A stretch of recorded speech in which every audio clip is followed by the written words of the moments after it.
प्यारे विद्यार्थियों, मधु आप में 9वीं कक्षा की हिंदी विषय में आप सभी का हार्दिक स्वागत है। आज हम विज्ञान संबंधित एक पाठ पढ़ेंगे जिसका शीर्षक है वैज्ञानिक चेतना के वाहक चंद्रशेखर वेंकट रमन। आज हम इसका पहला भाग पढ़ेंगे। इसके लेखक हैं श्री धीरंजन मालवीय जी, जिनका चित्र यहाँ पर दिया गया है। धीरंजन मालवीय जी का जन्म बिहार के नालंदा जिले के डुमरावा गांव में 9 मार्च 1952 को हुआ था। उन्होंने ऊंची डिग्रियां हासिल की। एमएससी के साथ एमबीए और एलएलबी भी पास की।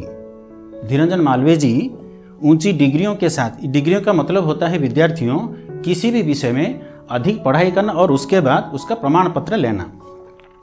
ठीक उसी प्रकार एमएससी, एमबीए और एलएलबी, इनका भी अर्थ देख लेते हैं विद्यार्थियों। एमएससी का अर्थ होता है मास्टर ऑफ साइंस। ठीक उसी प्रकार एमबीए का अर्थ होता है मास्टर ऑफ बिजनेस एडमिनिस्ट्रेशन। फिर आता है एलएलबी, इसका अर्थ होता है बैचलर ऑफ लॉज। यानी कि जब हम किसी वकालत करेंगे, वकील होना चाहेंगे, तो इसकी पढ़ाई की जरूरत होती है। मालवीय जी आकाशवाणी और दूरदर्शन से भी जुड़े रहे। वैज्ञानिक जानकारी लोगों तक पहुंचाने का काम किया। मालवीय जी ने वैज्ञानिक जानकारी लोगों तक पहुंचाने का काम किया। कई भारतीय वैज्ञानिकों की संक्षिप्त जीवनियां भी लिखी। ये सब उनकी जो किताब है विश्व विख्यात भारतीय वैज्ञानिक, ये जो पुस्तक है विश्व विख्यात भारतीय वैज्ञानिक पुस्तक, ये उसका चित्र दिया गया है। इसमें समाहित है। मालवीय जी की भाषा सीधी, सरल और वैज्ञानिक शब्दावली से युक्त है। पढ़ाई से पहले विद्यार्थियों इस पाठ का हम सामान्य परिचय ले लेते हैं। प्रस्तुत पाठ में नोबेल पुरस्कार विजेता प्रथम भारतीय वैज्ञानिक चंद्रशेखर वेंकट रमन का जीवन वर्णित है। उनके जीवन के संघर्ष की कथा कही गई है। ये जो चित्र दिखाई दे रहा है विद्यार्थियों, ये चंद्रशेखर वेंकट रमन का चित्र है। ये जो नोबेल पुरस्कार होता है, एक प्रसिद्ध पुरस्कार है, दुनिया का सर्वोच्च पुरस्कार है, जिसे शांति के लिए, साहित्य के लिए, भौतिकी के लिए, रसायन के लिए और चिकित्सा विज्ञान और अर्थशास्त्र के क्षेत्र में ये दिया जाता है नोबेल पुरस्कार। रमन ने 11 साल की उम्र में मैट्रिक पास किया। फिर विशेष योग्यता के साथ इंटरमीडिएट पास किए।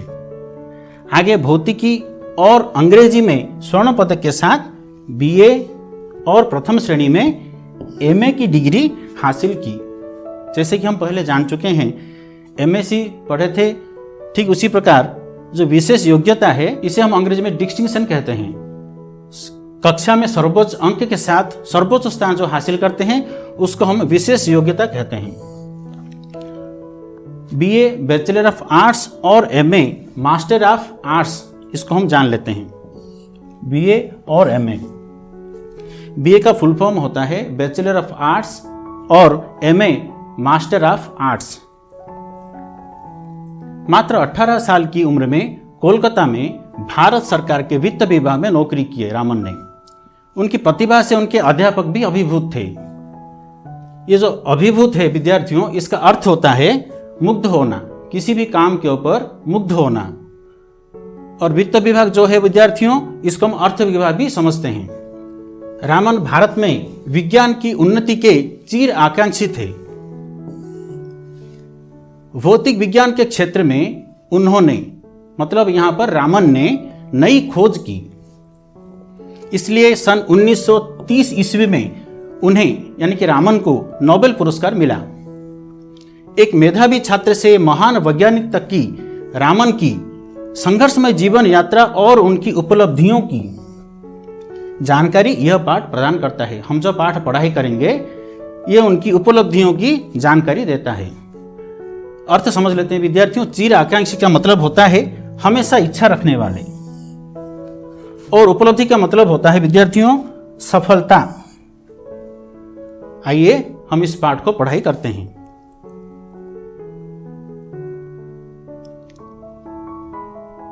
पेड़ से सेब गिरते हुए तो लोग सदियों से देखते आ रहे थे, मगर गिरने के पीछे छिपे रहस्य को न्यूटन से पहले कोई और जान नहीं पाया था। इसका मतलब है विद्यार्थियों, जो भी था पहले से सभी लोग देख रहे थे कि कैसे जो फल है वो पेड़ से नीचे गिर रहा है, लेकिन क्यों गिर रहा है इसका अर्थ पहले से कोई नहीं जाने थे।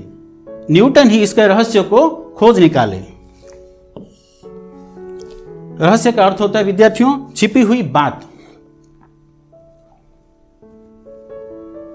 ठीक उसी प्रकार जैसे कि न्यूटन ने इस रहस्य को दिखाए थे, ठीक उसी प्रकार विराट समुद्र की नीलवर्णीय आभा को भी असंख्य लोग आदिकाल से देखते आ रहे थे।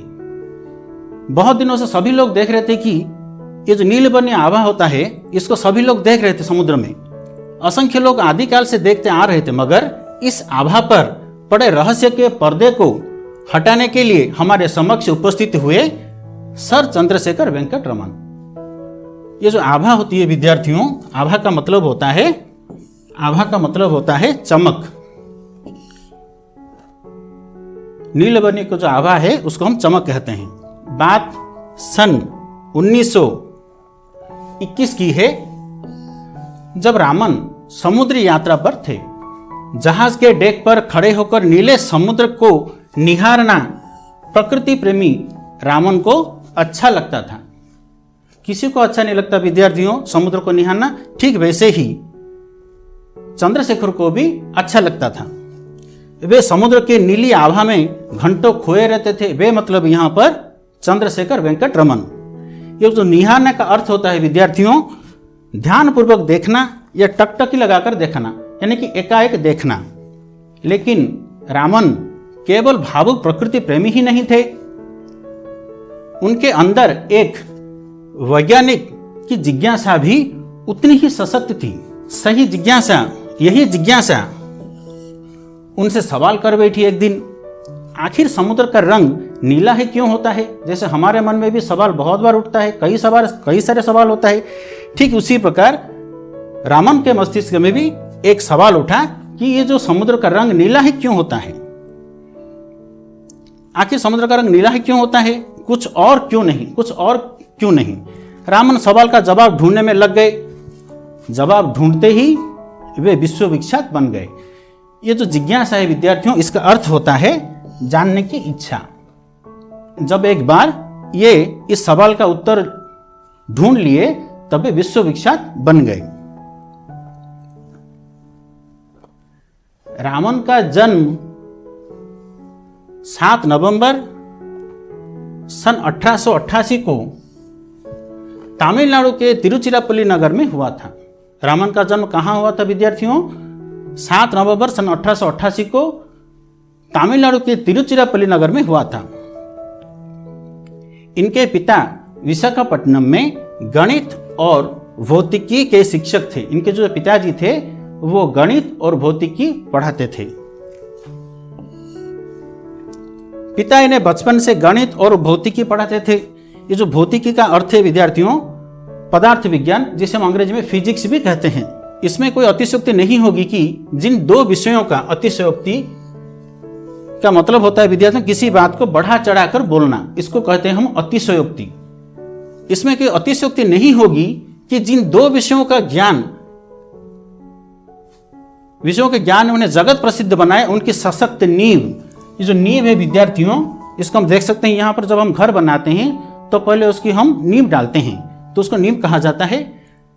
उनकी सशक्त नींव उनके पिता ने ही तैयार की थी। रामन के पिता ने ही उनकी जो नींव थी उसको तैयार की थी। कॉलेज की पढ़ाई उन्होंने पहले एबीएन कॉलेज तिरुचिरापल्ली से और फिर प्रेसिडेंसी कॉलेज माड्रास से की। 2 कॉलेज में गए वे। पहले उन्होंने एबीएन कॉलेज में गए, फिर दूसरी प्रेसिडेंसी कॉलेज माड्रास में पढ़ाई किए। बीए और एमए दोनों ही परीक्षाओं में उन्होंने काफी ऊंचे अंक हासिल किए। रामन ने दोनों ही परीक्षाएं, बीए और एमए दोनों ही परीक्षाओं में काफी ऊंचे अंक हासिल किए। जैसे हम पहले ही बता चुके हैं, ऊंचे अंक हासिल करना उसको डिस्टिंक्शन कहा जाता है। बीए का जो अर्थ होता है बैचलर ऑफ आर्ट्स, ठीक उसी प्रकार एमए का अर्थ होता है मास्टर ऑफ आर्ट्स।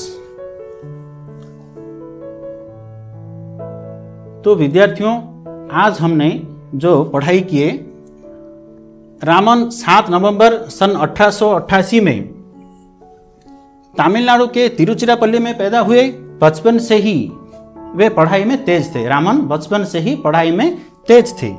भौतिकी और अंग्रेजी में स्वर्ण पदक के साथ बीए और प्रथम श्रेणी में एमए की डिग्री हासिल किए थे। रामन ने पहले एबीएन कॉलेज तिरुचिरापल्ली से और फिर प्रेसिडेंसी कॉलेज मद्रास से पढ़ाई किए। आखिर समुद्र का रंग नीला ही क्यों होता है, कुछ और क्यों नहीं, इसका उत्तर उन्होंने ढूंढ निकाला था। रामन ने इसका उत्तर ढूंढ निकाला था। इस खोज के लिए उन्हें 1930 में नोबेल पुरस्कार मिला। जैसे हम पहले ही चर्चा कर चुके हैं, ये जो नोबेल पुरस्कार होता है विद्यार्थियों, ये विश्व का सर्वोच्च पुरस्कार होता है। तो विद्यार्थियों देखें, आज हमने यही पढ़ाई किए। कुछ सवाल ले लेते हैं। रामन का जन्म कब हुआ था? कब हुआ था विद्यार्थियों? हम पढ़ाई किए।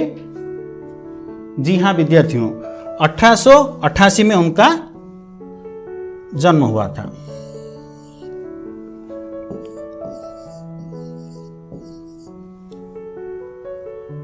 रामन कब समुद्र यात्रा कर रहे थे विद्यार्थियों? इसका उत्तर जी हां, रामन 1921 को समुद्र यात्रा कर रहे थे।